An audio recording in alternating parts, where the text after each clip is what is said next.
Welcome to Tar Heel 24/7, a UNC basketball podcast. Make sure to like, share, subscribe to the Tar Heel 24/7 channel on YouTube. Subscribe to the podcast on Spotify, Apple Podcasts, wherever you get your podcasts. I'm solo dolo today. We one-on-one, one-on-none. So for starters, we're going to talk about the hiring. Let's talk with hiring first, right? B-Rob, Brandon Robinson was hired for the 5th and final assistant coach's spot, which is kind of cool because B-Rob had always, when I was around, good energy. Didn't necessarily know where he went per se in the scheme of everything, but, you know, he was an assistant with the Salt Lake City Stars, Utah's G League affiliate, which great program, obviously. And he's a UNC, he's a national championship guy, and it looks like Malone's kind of loading the staff up on national champions, so I guess I'm out of the mix on that one. I guess I can't be a coach. But no, he cares about the family. Clearly, he wants winners. He wants champions. But he also hasn't, limited himself to the family. He's went and got the best guys. So I love what he's doing, kind of infusing his guys with the Carolina guys, and especially with Doughboy, Deon being a GA. I think he's gonna be a great assistant. You want to talk about Chapel Hill, like bleeding Carolina blue. Look no further than Deon Thompson from Cali, moved to Chapel Hill, essentially lives there. He's in there at the gym every day. He's a resident. I think his mother moved to Chapel Hill as well. So listen, man, great hire addition of him as well. But yeah, I like both of those hires. B-Rob, Doughboy, I call him Doughboy, is Deon Thompson. Two of the better human beings that I've been around in the program. So kind of cool, man, to see these guys kind of progress and move on in their careers. Moving on, we've got to commit. UNC lands four-star small forward Kevin Thomas, 85th player of the 2026 class. And, before we get into it, I mean, I talked to one of my best friends' coaches, Division I level, and I always talk to him to get a read on kind of whatever's going on and things that he sees. And it's been tough for kids in high school because no one at the highest level is really recruiting high school kids. So when you do find a player that could potentially impact winning and help, which I think Kevin Thomas can do as we get into it, I think this is going to be another steal because everyone's in the portal, everyone's going overseas. To get the 85th ranked player to come in, I think he's going to come in and he's going to have to play, or that's the goal to help him contribute, because no point in having high school kids just sitting over there making all that money. Doesn't make sense. But moves UNC's 2026 recruiting class at number 14 nationally, including transfers. Class ranks number 8 nationally now. Moves UNC to class ranks number 8 actually. I'm sorry. Moves us into the number 8 ranking, which top 10-ish class. First year for Coach Malone. I'm sure everyone's happy about that. Thomas, to get into him, Kevin Thomas, 6'7", wing, 6'10" wingspan, 3-time Florida 1A state title winner at Western Sagemont Prep. I mean, listen, I was 6A. I don't know what he's playing in 1A, respectfully. I mean, champion's a championship, but I don't know if there was a lot of competition at that level for him. Averaged 15 points, 4 rebounds, 2.7 assists, 2 steals a game. All-around guy, shot 44% from 3, which is impressive nonetheless, shooting that high percentage. I watched film on him, kind of, looking at him. Got a good feel for the game, a nice stroke. Has his dipsy-do underscoop layup that he likes to do when he goes to the right, which I'm sure we'll see this year, and can dime it a little bit. He's got a good kind of feel. He gets in the lane. Not the best athlete, so he knows how to find his guys, and he can finish if he needs to. 24/7 Sports Director of Scouting Adam Finkelstein says he is a high-level athlete with good size on the wing, a dynamic transition finisher who doesn't just rise up quickly but with force. I didn't necessarily see the high-level athleticism on this film I watch, but I'm going to believe Adam. Adam's probably the one guy that you got to listen to, not me. He's an improved shooter who can now make open shots to the on the arc or around the arc when he has room and rhythm. So, he may not have a huge upside, huge numbers right now, but his physical tools translate at the highest level, and he can contribute on both ends of the floor. So what I read from that is this guy is potentially a 3-and-D type of, positionless 6'7", could probably play the 2 through the 4 player, shoots it at a high level, can never have enough shooters, especially with the size we have down low where we don't necessarily have many stretch bigs. So shooting is going to be important to space the floor out next year. So I'm excited, man. The roster's rounding out now with everything we have on the roster, all the new names. It's kind of like an NBA team, right? They've got to get in the gym. They've got to practice. They got to implement their sets, right? Sucks we missed out on Henry Visar, but look, he's going to probably be a top 30 draft pick. He's not really an American guy either, so he's a pro. It is what it is. He was a pro player in college, and now he's going to the league, so best of luck to him. Also, Caleb Wilson, best of luck to him.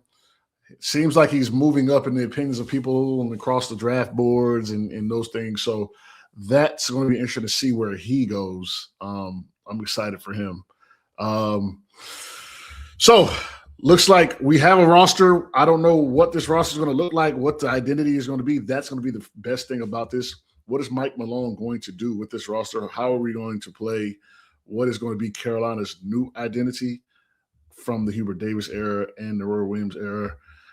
I'm excited nonetheless. All right, so this is one of my favorite things to do, the mailbag. So I'm going to answer questions for you guys that you've asked in the chat, right? And just kind of give you some fun stuff to you kind of munch on and ponder on and think. So my first question is from these go to 11 on Tar Heel 24/7. What is the most impactful thing Roy has ever said that stuck with you? I wouldn't say something specifically that Roy said, but I think the biggest thing that stuck with me even to this day is, he kind of, I don't remember the exact words, but he was kind of like, look, I don't care what you do. I don't care how you do it. I don't care when you go to bed. I don't care when you wake up. I don't care if you want to go to the bar all night, whatever you're into. As long as you wake up and you're on time and you play hard and you play together and you play smart and you play with your team, I could care less. And at the time, I didn't think much about it, but I did understand what he was saying. But as I got older, and especially in the NBA, I mean, that's what it is, man. Listen, everyone has different things they're into.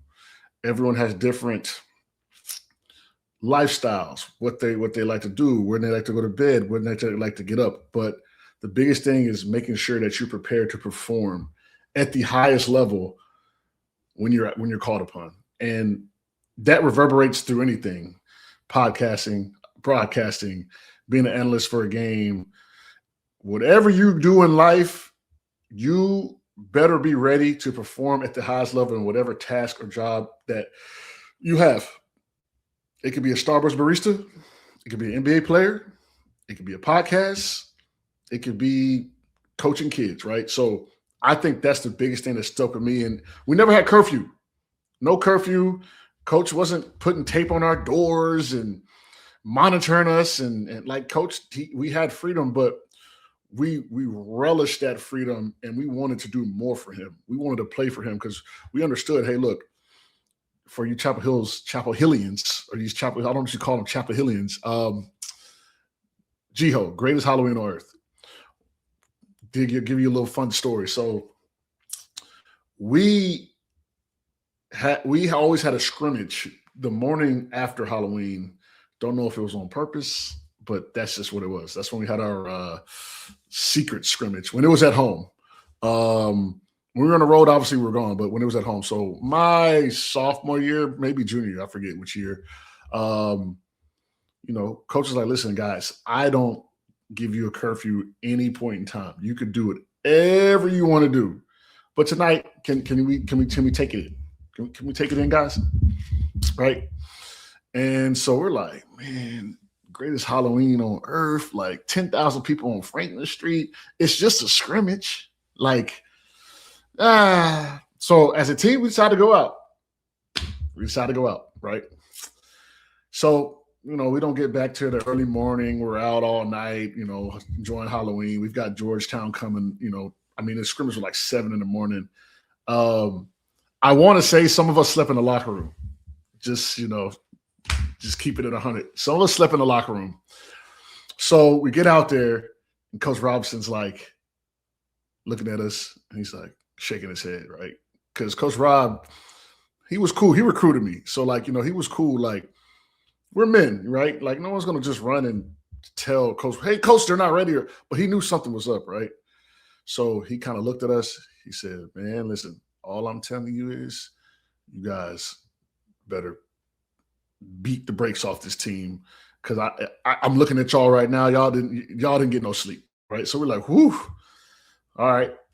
So long story short, we smacked Georgetown. I don't know if it's in the archives of the Target 24/7 boards. I know the previous name, what it was, but now it's Target 24/7. I don't know if it's the game reports in the archives, but we beat the brakes off Georgetown, and that was it. Right? That was it. No one said nothing. Coach Williams didn't say anything. Coach Rob was happy. Everybody was happy. We went on with our day. So that was an implementation of that life lesson that I learned at Carolina. So kind of long-winded, but really to this day sticks with me. Even when I'm doing certain things, I always in the back of my mind, like, okay, will I be able to perform at the highest level the next day or the task that I need to do? If the answer is no, I don't do it. If the answer is yes, I do it. And I wake up understanding that no matter what I did the previous day, previous night, previous week, this is my job, and I need to do it well. So next question. Do you think Coach Malone will bring back more foreign players this summer? I don't know. It's a lot I think he was hopping on a plane to go to Spain like a week ago. Like, I don't think he's really worried about former guys yet, because you literally have to build out a team every summer. But I will make my way up there. I know guys are going up there, and I know it's going to, a welcoming environment. I want to introduce myself as well. And, we're trying to get an interview with him. Obviously, he's super busy, but we're trying to get approval to get an interview with him and maybe chat with him about some things and a couple other coaching staff. But it has to run through the red tape. So we'll see what happens. Hopefully get one of those guys on. Do you see yourself as Sayon Keita? Will you try to link with him in the summer? I don't see myself in him, because two things. We were two different positions. I came as a power forward. He's coming in as a center. I was not necessarily a lob rim roll guy until I got to the NBA. I just had to mold my game to kind of fit what my team needed. I was shooting jumpers, and I had some resemblance of a post game in college. I was way lighter than him. I came in at 188. I don't know what he's going to come in at, but I came in at 188. And that was the reason why I remember that number, is because it was an embarrassing day when we all got on the scale and I was under 190 pounds trying to play against Z and T Hands and Deon Thompson and Ed Davis. It was a rough time. So yeah, but I'll definitely help him, man. Like I said, I know some tricks of the trade, slim frame guys. I will say, yes, we had big dudes in college when I was there, but we didn't have grown men. There's grown men playing right now in college. It's a different ball game. It's a different type of game.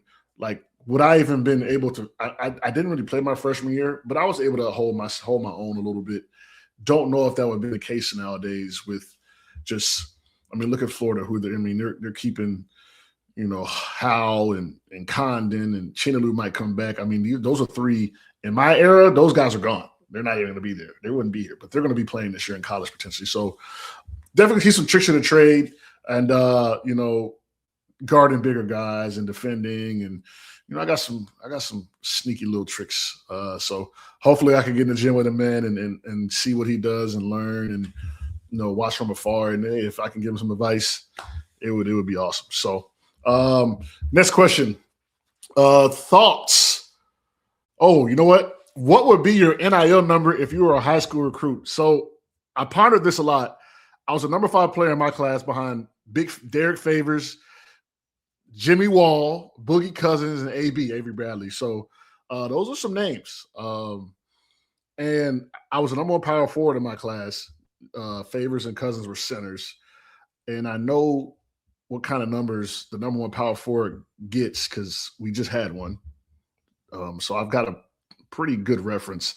I would probably $2 million. I think $2 million is the going rate for the top of your position in your high school class. $2 million. So pretty easy number to land on. We just had the guy and paid him. So that would have been nice.